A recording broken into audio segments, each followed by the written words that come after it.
Hello students, English ગ્રામરમાં indirect નેરેશનના second સેશનમાં હું પંડ્યા મેડમ વિરાણી હાઈસ્કૂલ વતી આપ સૌનું હાર્દિક સ્વાગત કરું છું. ફર્સ્ટ સેશનમાં આપણે ઇન્ડિરેક્ટ નેરેશનની બેઝિક ઇન્ફોર્મેશન જાણી હતી, જેમાં સૌથી પહેલાં ડિરેક્ટ સ્પીચના મેઇન 4 પાર્ટ્સ જોયા હતા: રિપોર્ટર, રિપોર્ટિંગ વર્બ, લિસનર અને રિપોર્ટેડ સ્પીચ.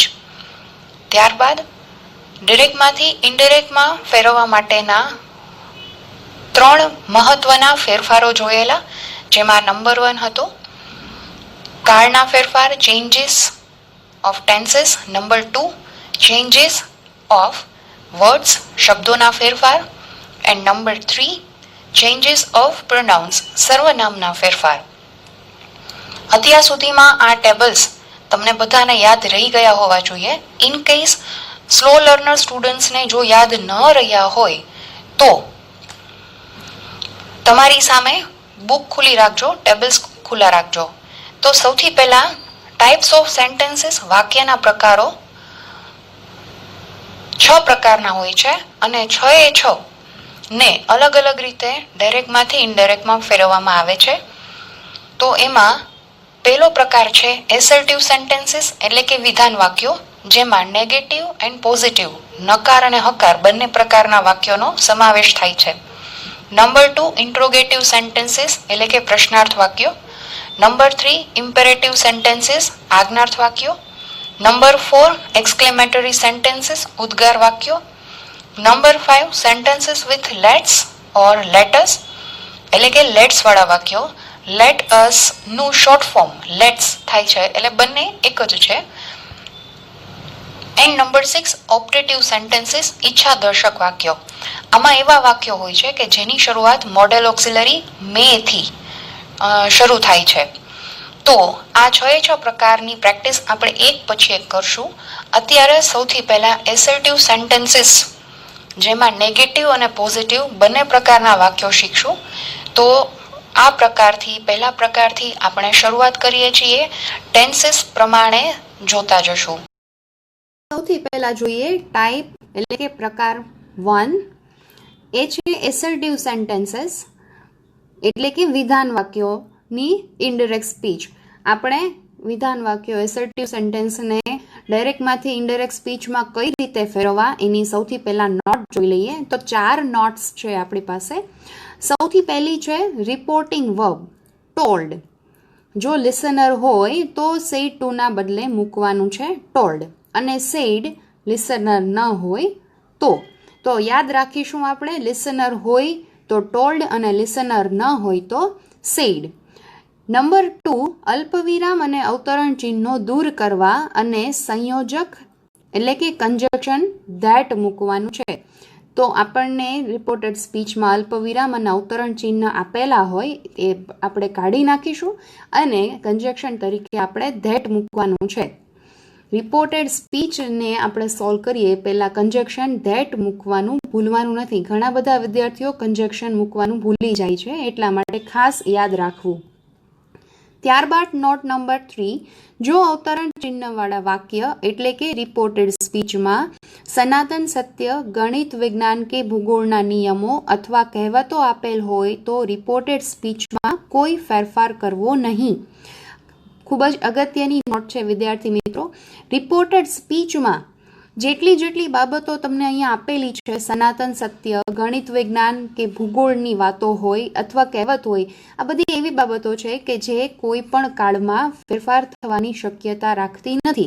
એટલે કે ભૂતકાળમાં જેવી હતી એવી જ વર્તમાનમાં હોય અને એવી જ ભવિષ્યમાં પણ રહેવાની હોય.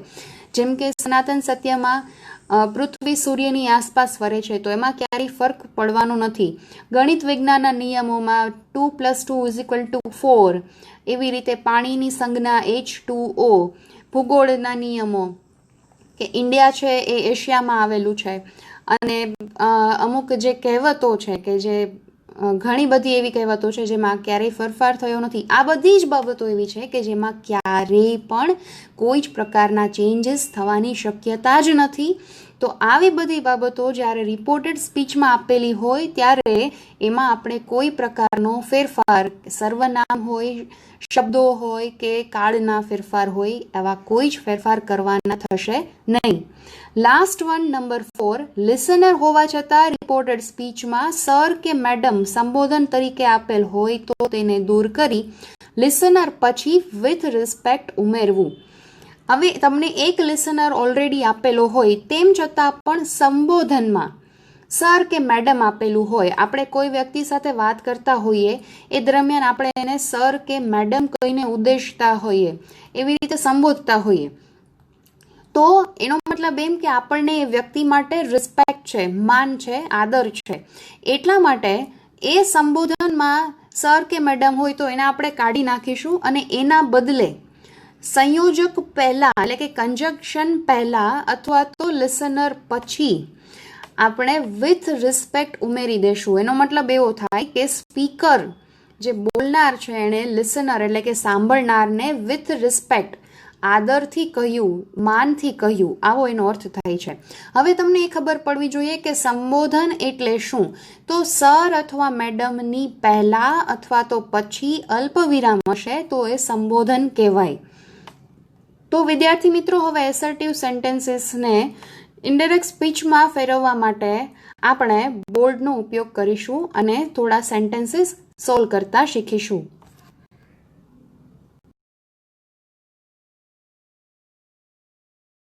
એસર્ટિવ સેન્ટેન્સ વિધાન વાક્યોની નોટ્સ સમજી લીધા પછી હવે એના ઉપરથી આપણે સેન્ટેન્સ ડાયરેક્ટમાંથી ઇનડાયરેક્ટમાં ફેરવતા શીખીશું. એ પહેલા સેશન 1માં આપણે જેટલા પણ ટેબલ્સ જોયા છે, 3 કોષ્ટક, એ તમારી સામે ખુલ્લા રાખજો, લખેલા હોવા જોઈએ અને આ નોટ્સ પણ તમારી બુકમાં લખેલી હોવી જોઈએ, જેથી કરીને આપણે જ્યારે સોલ્યુશન કરતા હોઈએ ત્યારે તમારી સામે નોટ્સ હશે તો હું જે નિયમો આપી જાઉં એ જોવામાં તમને સરળતા રહે. તો હવે આપણે સેન્ટેન્સીસ જોઈએ.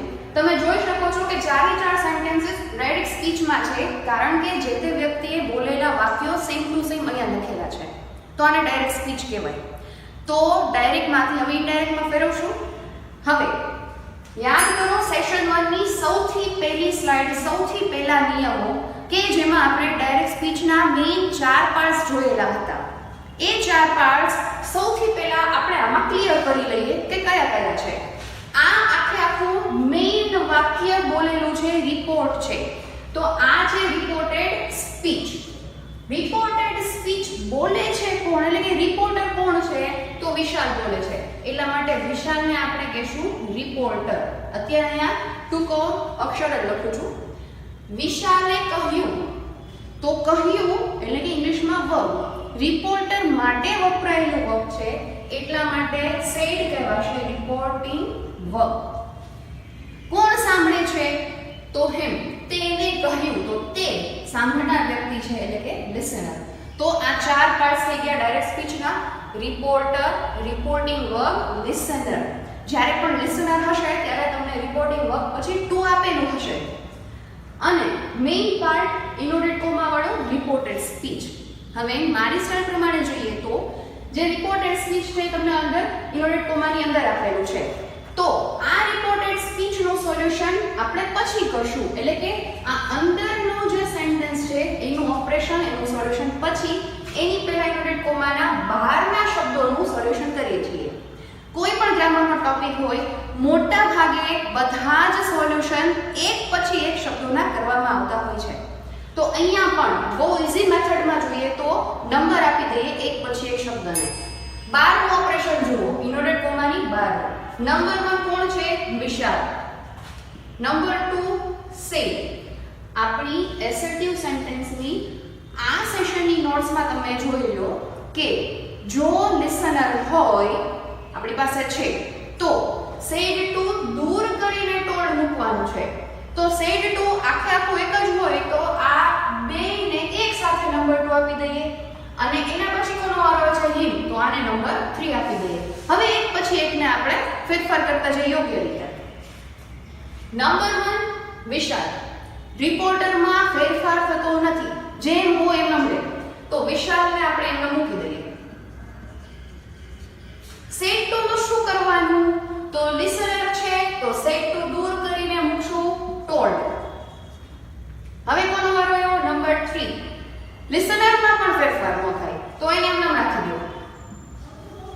હવે કોનો વારો આવ્યો? અલ્પવિરામ. ભૂલવાનું નથી. કોઈ પણ ભાષામાં તમારે એક પણ વિરામ ચિહ્ન મિસ કરવાનું નથી. લાઈનમાં જે દેખાય એનું ઓપરેશન કરતું જવાનું. હવે વારો આવે છે અલ્પવિરામ. એના પછી છે અવતરણ ચિહ્ન. તો એ પણ મેં નોટમાં આપેલું છે કે અલ્પવિરામ અને અવતરણ ચિહ્નો દૂર કરી દેવાના છે. તો એક કોમન સેન્સ, પેલું જાય તો છેલ્લું જાય, એટલે આ પણ ઉડી ગયું. હવે તમે રિપોર્ટેડ સ્પીચમાં દાખલ થાઓ એની પહેલા જે દરવાજામાંથી એન્ટર થશો એ દરવાજો કહેવાશે તમારું કન્જક્શન. એ આવશે ધેટ. આ વસ્તુ મોટા ભાગના સ્ટુડન્ટ્સ ભૂલી જાય છે. ડાયરેક્ટ રિપોર્ટેડ સ્પીચ ચાલુ કરી દે. ભૂલી નથી જવાનું. તમે આ વસ્તુ દૂર કરો છો તો એની સામે એક વસ્તુ એન્ટર પણ થાય છે, નવી પણ આવે છે ધેટ. હવે આને આપણે એક પછી એક શબ્દોમાં ફરીથી ઓપરેશન કરશું. આ થઈ ગયું, ભૂલી જાઓ. હવે આમાં સેમ વસ્તુ નંબર આપી દો. નંબર 1 2 3 4 5 6 7. જેને ફૂલ સ્ટોપ ભૂલી જવાની બીમારી હોય એ ફૂલ સ્ટોપ ને નંબર આપી દો. નંબર 8. હવે એક પછી એક શબ્દોના ફેરફાર કરવાના છે. આના માટે પહેલું સેશન છે 3 ટેબલ. એ ખોલી નાખો. આમાંથી જે શબ્દ 3 માંથી એક પણ ટેબલમાં આવતું હશે, એક પણ કોષ્ટકમાં આવતો હશે, એમાં આપણે બટ ઓબ્વિયસલી ફેરફાર કરશું. હવે આઈ જુઓ કયા ટેબલમાં હશે? સર્વનામના ટેબલમાં. તો આઈ છે એ પ્રથમ પુરુષ, એકવચન અને કર્તા વિભક્તિમાં આવતું હશે. બરાબર છે?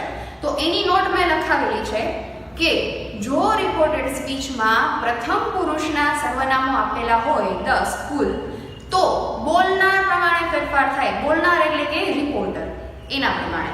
તો સૌથી પહેલા એવો એકેય શબ્દ કે જે સર્વનામ હોય તો એની ઉપર તમને યાદ રહે એટલા માટે રફ વર્ક કરી નાખવાનું. શું કરવાનું એ સમજી લો. આ એટલે તો કે પહેલા પુરુષ લખવાનું, ઉપર લખી નાખો 1. બરાબર? પુરુષ લખવાનો અને એની વિભક્તિ. કઈ વિભક્તિમાં આવે છે? તો કે કર્તા. આ બે વસ્તુ લખી નાખવાની. પછી તમે ભૂલી જાઓ તો વાંધો નહીં. બરાબર? એક પછી એક નો ઓપરેશન કરીએ છીએ સોલ્યુશન. પહેલા આઈ ને રાખીએ, બાકીના બધા પછી. હવે આઈ ની બદલે આપણે શું મૂકવાનું છે? તો પહેલો પુરુષ છે એટલે બોલનાર, રિપોર્ટર પ્રમાણે ફેરફાર. હવે જુઓ રિપોર્ટર કોણ છે? વિશાલ. વિશાલ એટલે બોય, છોકરો. તો એના માટે હી વિભક્તિ વપરાશે. બરાબર? તો વિશાલ છે તો એના માટે તમે હી ની લાઈન જુઓ ક્યાં છે? ત્રીજા પુરુષ એકવચનમાં પહેલી લાઈનમાં છે હી. હી ની લાઈનમાં કઈ વિભક્તિ ચેક કરવાની? આનું કામ થઈ ગયું. આનું કામ શું કર્યું કે પહેલો પુરુષ હતો એટલે આપણે રિપોર્ટરનો ઉપયોગ લઈ લીધો. એકનું કામ થઈ ગયું. હવે કોનો વારો લેવાનો છે? કર્તાનો. કર્તા વિભક્તિ કોની મૂકવાની? તો કે આના માટે આપણે હી શોધ્યો એ. હી ની કર્તા વિભક્તિ તો પોતે જ કર્તા વિભક્તિ છે એટલે આઈ નું થઈ ગયું હી. બરાબર? આ થયું આઈ નું ઓપરેશન. હવે વારો આવે છે એમ. એમ એટલે કે ઈ કાળમાં આવી ગયું. કયો કાળ થાય? કન્ટિન્યુઅસ પ્રેઝન્ટ, ચાલુ વર્તમાન કાળ. તો ચાલુ વર્તમાન કાળ એટલે table number 1 changes of tenses. એમાં સામે આપ્યો છે ઇન્ડિરેક્ટમાં ચાલુ ભૂતકાળ એટલે કે કન્ટિન્યુઅસ પાસ્ટ ટેન્સ. તો એની જાણ હોય ને સ્ટુડન્ટ્સ તો એનું વોઝ વેર થાય. વોઝ વેર માંથી શું? તો કે આગળ એક વચન હોય, કયો? પહેલાનો શબ્દ એટલે એક કરતા, તો વોઝ, અને બહુવચન હોય તો વેર. આપણી પાસે અહીં એક વચન છે એટલે એમનું કરશું વોઝ. ચાલુ વર્તમાન કાળ હોય કે ચાલુ ભૂતકાળ હોય, કોઈ પણ ચાલુ કાળ હોય એનું બીજું જે મુખ્ય ક્રિયાપદ હશે એમાં છે આઈએનજી વાળું જ હશે એટલે એમાં કઈ ફેરફાર થતો નથી. કમિંગ નું કમિંગ. અથવા હજુ ઈઝીલી શીખવું હોય તો શું કહી શકાય કે એક ક્રિયાપદ પછી તરત જ બીજું ક્રિયાપદ આવતું હોય, પછી ભલે સહાયકારક હોય કે મુખ્ય ક્રિયાપદ હોય, એક ક્રિયાપદ પછી તરત જ બીજું ક્રિયાપદ આવે તો બીજામાં ફેરફાર થાય નહીં. એટલે કમિંગ નું કમિંગ એમનું. તમે આ રીતે કરશો તો એ ટેન્સીસ તમે ચેક કરી લેજો. એને જે આપણે મુખ્ય ટેન્સ ફેરવવાનો છે, જે ફેરફાર કરેલો ટેન્સ હશે એ એમનામાં આવી જ જશે. બરાબર? તો એની ઝાર પ્લસ આઈએનજી ચાલુ વર્તમાન કાળ, વોઝ બાય પ્લસ આઈએનજી ચાલુ ભૂતકાળમાં ફેરવાઈ ગયું. હવે કોનો વારો આવ્યો? નંબર 4. એકેયમાં નથી આવતો. જે શબ્દ એકેયમાં ન આવે એ એમને રાખવાનો. તો ટુ નું ટુ. હવે વારો આવે છે નંબર 5 યોર. આ હશે સર્વનામના ફેરફાર. ટેબલ નંબર 3 ક્યાં હશે? બહુવચન બંનેની સંબંધ વિભક્તિ પેલી એમાં તમને યોર મળશે અને એની નોટ વાંચો નીચે તો એમાં લખ્યું હશે કે જો રિપોર્ટેડ સ્પીચમાં બીજા પુરુષના સર્વનામ હોય તો સાંભળનાર પ્રમાણે ફેરફાર થાય. સાંભળનાર કોણ છે? હિમ, લિસનર. બરાબર? ઈઝીલી યાદ રાખવું હોય તો પેલો પુરુષ તો પેલા પ્રમાણે ફેરફાર. તમે લિસનર અને રિપોર્ટર બેયને બારે જુઓ ને તો પેલો રિપોર્ટર હશે, પછી એના પછી ક્યાંક રિપોર્ટર આવતું હોય છે, સોરી લિસનર આવતું હશે. બરાબર? એટલે પેલો પુરુષ તો પેલા પ્રમાણે ફેરફાર, કોણ છે? રિપોર્ટર. બીજો પુરુષ તો બીજા પ્રમાણે ફેરફાર, આ બીજો નહીં, બોલનાર અને સાંભળનારમાંથી બીજો. બરાબર? કે જે ક્રિયા કરતો હોય એવી સજીવો જોવાના છે. તો પેલો સજીવ કોણ હશે? રિપોર્ટર. 12મા પ્રશ્નમાં બીજો સજીવ કોણ હશે? બીજા નંબર ઉપર તો હિમ, લિસનર હશે. બરાબર? એટલે બીજા પુરુષમાં બીજા પ્રમાણે ફેરફાર. તો અહીંયા આપણે લખી નાખીએ કેટલામો પુરુષ થાય છે? બીજો. અને વિભક્તિ કઈ થાય છે? તો કે સંબંધક એક. હવે તમને એમ કન્ફ્યુઝન થશે કે એક વચન કે બહુવચન, તો આપણે લિસનર ઉપરથી નક્કી કરશું. લિસનર કોણ છે? હિમ. આ તો એક વચન છે. બરાબર? હવે બીજા પુરુષનો ઉપયોગ છે ક્યાં કરશું? તો કે લિસનર પ્રમાણે. એટલે આ લિસનર જોઈ લીધો, હી મળી ગયું. હી વાળી જે લાઈન આવશે, હિમ વાળી આખી જે લાઈન હશે, કર્મ વિભક્તિમાં હિમ હશે, ઈ લાઈનમાં આપણે કયું ગોતવાનું છે? સંબંધક એક. તો હિમની લાઈનમાં સંબંધક એકમાં શું લખેલું હશે? હીઝ. તો યોર નું થઈ ગયું હીઝ. હવે છે ઓફિસ.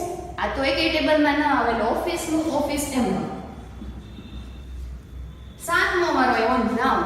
ટેબલ નંબર 2 શબ્દોના ફેરફાર. બરાબર? નાઉન છેલ્લે હશે ધેન. સ્પેલિંગમાં ધ્યાન રાખવાનું છે, ઈ આવવાનો છે. નંબર 8 ફૂલ સ્ટોપ નું ફૂલ સ્ટોપ. તો આ આપનો પહેલો જવાબ સોલ્વ થઈ ગયો. આ સેન્ટેન્સીસ પહેલી વારમાં કદાચ ન સમજાય તો 2-3 મિનિટ પાછળ જઈને રિપીટ કરજો, જેથી કરીને તમને આ સેન્ટેન્સ ક્લિયર થઈ જાય. આના ઉપરથી આપણે બાકીના સેન્ટેન્સીસ સોલ્વ કરીએ છીએ. હવે જો second, she said, Radha, I don't learn English sincerely. આ શું છે? સંબોધન. એનો મતલબ એમ રાધા સાંભળવા માટે હાજર હશે તો જ એને સંબોધન કરીને કીધું હશે. બરાબર? તો આ કયા પ્રકારનું સેન્ટેન્સ છે? લિસનર છે પણ ડબલ ઇન્વર્ટેડ કોમાની અંદર રિપોર્ટેડ સ્પીચની સાથે છે. તો અહીંયા નિયમ, જો રિપોર્ટેડ સ્પીચમાં સંબોધન તરીકે કોઈ નામ આપેલું હોય, સંબોધન છે ક્યાંથી ખબર પડે? એની આગળ કે પાછળ અલ્પવિરામ હશે. આવું હોઈ શકે, I don't learn English sincerely, અલ્પવિરામ, રાધા સંબોધન છે ને કોઈ, પણ ખબર કેમ પડી સંબોધન છે? આ તો એ નામની પહેલા અથવા પછી અલ્પવિરામ આપ્યું હશે. ધેટ મીન્સ આપણી પાસે લિસનર છે. તો ગમે એના ગમે પડ્યો હોય આડાવડો, આપણે તો આ જ ક્રમમાં જવાનું. કયો ક્રમ હતો? યાદ કરી લઈએ. પહેલા નંબર ઉપર રિપોર્ટર, નંબર 2 ઉપર રિપોર્ટિંગ વર્બ, હિમ લિસનર, નંબર 3, નંબર 4 કન્જક્શન, ખાસ ભૂલવાનું નથી, અને પછી આખી રિપોર્ટેડ સ્પીચ. આવી રીતે ઇનડાયરેક્ટ સ્પીચનો ક્રમ થાય. હવે અહીંયા નંબર 1 શું છે? લાઈનમાં જ કરીએ છીએ. પહેલા 12મો ઓપરેશન એટલે કે રિપોર્ટેડ સ્પીચની 12મી. તો નંબર 1 રિપોર્ટર આપણી પાસે શું છે? શી. તો ઈ તો એમનો રહેશે. હવે કોનો વારો એવો? સેમ. આપણી પાસે લિસનર છે, આ છે રાધા, તો એને બહાર કાઢી મૂકો.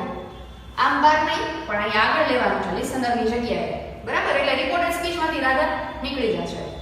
તો આને ક્યાં મૂકશું? નંબર 3 ઉપર, અહીંયા લિસનરની જગ્યાએ. તો લિસનર છે તો ટોલ્ડ મૂકશું જ. બરાબર? તો ટોલ્ડ. હવે નંબર 3 તો કે રાધા, લિસનર આવી ગયું. નંબર 4 શું હોય? કન્જક્શન, ધેટ મૂકી દો. અલ્પવિરામ અને ઇનવર્ટેડ કોમાની સ્પીચ નીકળી જશે, સોરી ઇનવર્ટેડ કોમા નીકળી જશે. બરાબર? હવે પારો કરો તો રાધા, તો રાધાનો ઉપયોગ થઈ ગયો બારે. બરાબર છે? સોરી. તો હવે એના પછીનો વારો જોઈએ. આય નંબર તમે મનમાં અત્યારે ઇમેજિન કરી લેજો. તમે જાતે સોલ્વ કરો ત્યારે નંબર આપીને લખજો. અત્યારે ઝડપથી જોઈએ છે. લાઈનમાં નંબર 1 કોણ આવ્યું? આય. સર્વનામ. સર્વનામ આવે એટલે સીધું ઉપર 1 2 3 એટલે કે કોઈ પણ પુરુષ અને એની વિભક્તિ લખી નાખવાની. આ ઉપર જેવું જ છે. કયો પુરુષ થાય છે? તો કે પેલું. વિભક્તિ કઈ થાય છે? કર્તા. પેલો પુરુષ તો પેલા પ્રમાણે ફેરફાર. પેલું કોણ છે? શી. શી ની લાઈનમાં કર્તા વિભક્તિ જોવાનું તો પોતે જ કર્તા વિભક્તિ થાય તો શી. હવે ડોન્ટ આપણે કરવાનું છે એનું ભૂતકાળ. સ્ટુડન્ટ્સ અહીંયા સાદો ભૂતકાળ છે તો એનું કરવાનું છે સાદો વર્તમાન કાળ છે તો સાદો ભૂતકાળ. સિમ્પલ પ્રેઝન્ટ ટેન્સ તો સિમ્પલ પાસ્ટ ટેન્સ. તમારી પાસે ડોન્ટ હોય તો એનું ભૂતકાળ કરવાનું ડીડન્ટ. ડીડ નોટ કરો તોય ચાલે. તો આપણે અહીંયા કરશું ડીડન્ટ. ફરીથી એ જ નિયમ, એક સાથે બે ક્રિયાપદ હોય અને પહેલામાં ફેરફાર કર્યો તો બીજામાં કરવાનો નહીં. એમને મૂકી દીધું નન. બરાબર. હવે કોનો વારો આવ્યો? ઇંગ્લિશ. એ તો એક ટેબલમાં નથી આવતું, એને આપણે ઇંગ્લિશ અંદર ખાસ બોલવાનું નથી. કોઈ પણ સબ્જેક્ટ છે એનો પહેલો અક્ષર હંમેશા કેપિટલ હશે. અહીં માર્ક્સ ઉડી શકે છે. હવે કોનો વારો આવ્યો? સિન્સિયરલી. એક ટેબલમાં નથી તો એમને મૂકી દેવાનું, એટલે કે અધર વર્ડ્સ છે. હવે કોનો વારો આવ્યો? તો કે ફૂલ સ્ટોપ. એમનો મૂકી દો. આ તો નીકળી ગયું છે.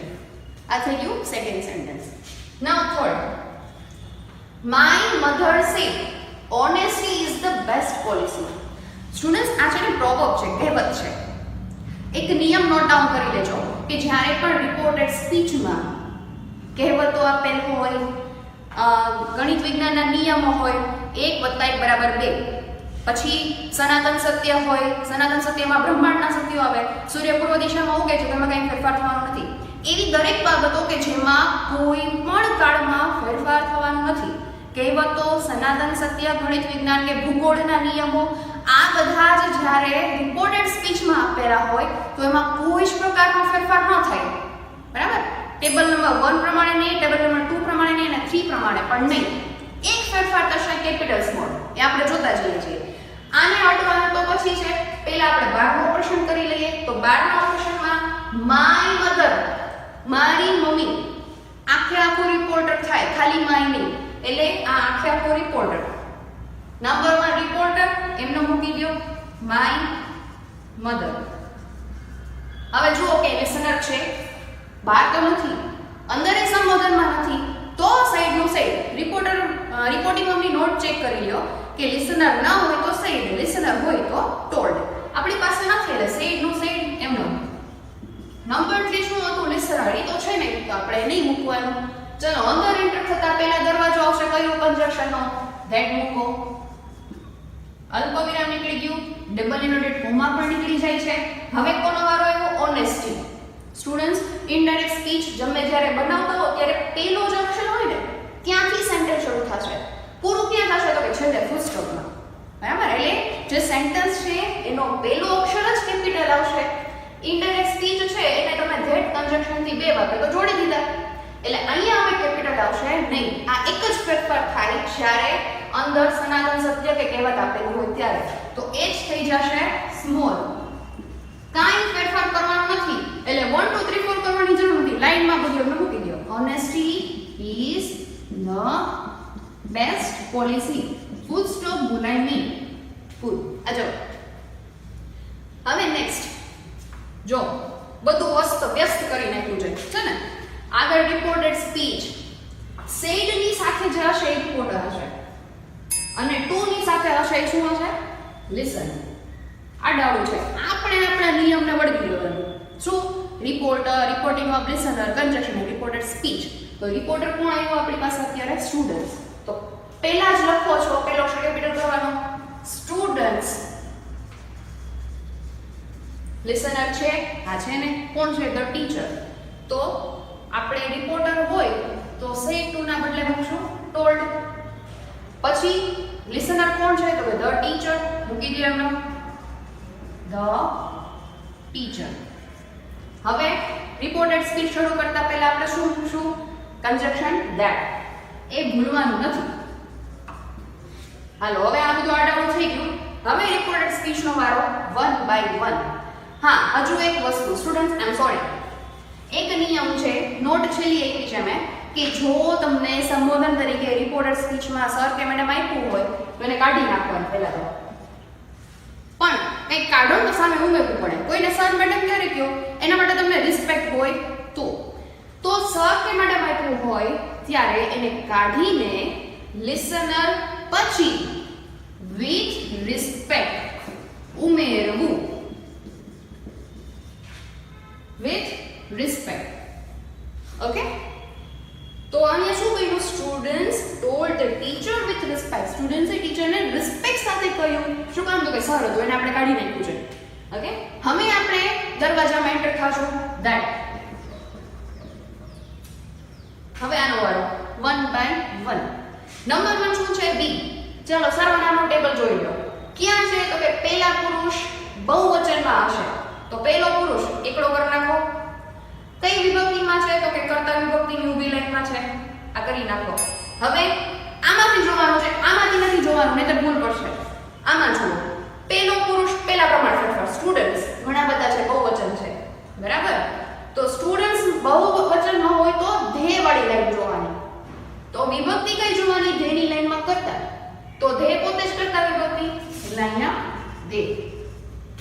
ઓકે, હવે અહીંયા વોચ્ડ નંબર 2 પર છે વોચ. કયો કાળ થાય? સિમ્પલ પાસ્ટ ટેન્સ, સાદો ભૂતકાળ. ક્રિયાપદનું ભૂતકાળનું રૂપ એટલે કે V2 છે તો સાદો ભૂતકાળ. હવે ટેબલ નંબર 1 માં જુઓ, સાદો ભૂતકાળ એટલે કે સિમ્પલ પાસ્ટ ટેન્સ ની સામે શું હશે? પરફેક્ટ પાસ્ટ ટેન્સ, પૂર્ણ ભૂતકાળ. પૂર્ણ ભૂતકાળમાં શું હોય? તો કે હેડ પ્લસ પાસ્ટ પાર્ટિસિપલ એટલે કે V3. તો એક ક્રિયાપદ છે, એક શબ્દ છે એની બને બે થશે. એક તો હેડ અને પાસ્ટ પાર્ટિસિપલ V3 ભૂતકૃદંતનું રૂપ. તો વોશ્ડ જેમાં ભૂતકાળનું રૂપ છે, ભૂતકૃદંત રૂપ પણ એનું હોય છે. વોશ્ડ, હેડ વોશ્ડ. ઓકે, તો V નું ધ્યેય કર્યું, વોશ નું હેડ વોશ કર્યું. હવે આવે છે યોર. કયા ટેબલમાં છે? સર્વનામમાં છે. હા, તો પણ આપણે લખવું પડશે. કયા પુરુષમાં છે? તો કે બીજા પુરુષમાં. બરાબર? કઈ લાઈનમાં છે? ઊભી લાઈન કઈ છે? તો કે સંબંધક પેલું. બીજો પુરુષ છે તો બારે બીજા સજીવ પ્રમાણે કોણ છે? The teacher. તો કન્ફ્યુઝન થશે. સર હશે મેડમ હશે? આપણી પાસે ક્લિયર છે, સર હતા છે એમ. ઓકે, તો સંબંધક 1 માં ટીચરની જે હી વાળી લાઈન હશે ને, હી પુરુષ જાતિ વાળી, એ લાઈન લેવાની છે. તો હી ની લાઈનમાં ઊભી લાઈન કઈ પકડવાની? સંબંધક 1 કઈ છે? હિઝ.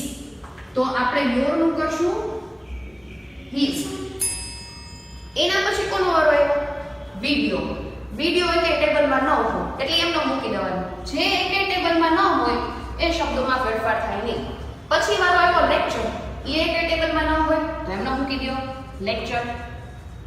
પછી કોનો વારો આવે છે? યસ્ટરડે.